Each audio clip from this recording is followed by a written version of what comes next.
The Chinese crackdown on Uyghurs and other Turkic people has only gotten worse. I'm gonna break it down for you.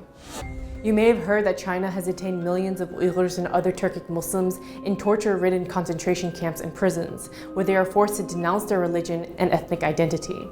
Over a year ago, the UN claimed 1 million people were held in camps, but that number has risen.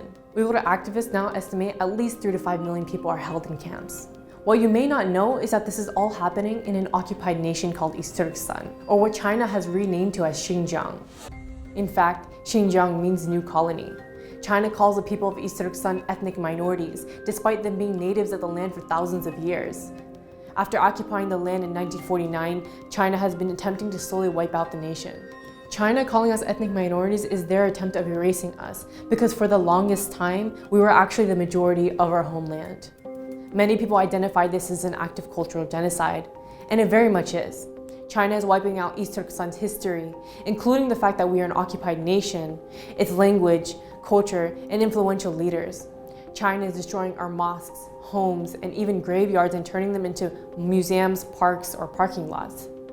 But this is all much more than a cultural genocide. There is ample evidence showing that it is physical too.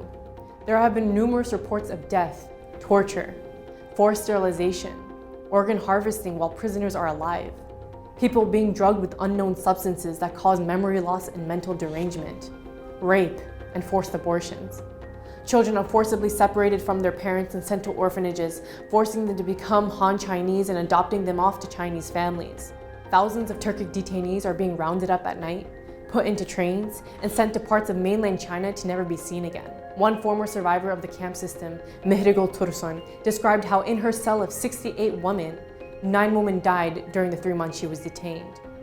Now imagine, how many people would be dead if there are possibly more than 3 million Turkic people in camps and prisons?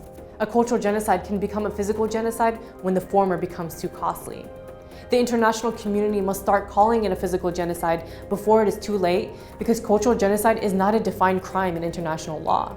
And history has shown us that we often act too late, once the atrocities have already fully taken place. Unfortunately, it's not until we start seeing the mass graves that we call it a genocide. Recently, China has responded by claiming that 90% of these detainees have been released.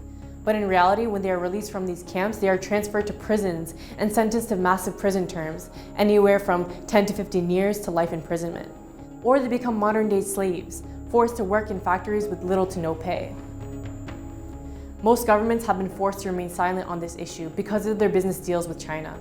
The US recently issued visa bans on all Chinese government officials or Communist Party members who have been complicit in this genocide, as well as blacklisted 28 Chinese companies linked in the abuses. There is something you can do. Call your representatives to support HR 649, or the Uyghur Human Rights Policy Act, a proposal aimed to hold China accountable for their actions and to end the abuses occurring in East Turkestan. Assess your university's relationship with China and call them out if they are silent or directly complicit on this issue.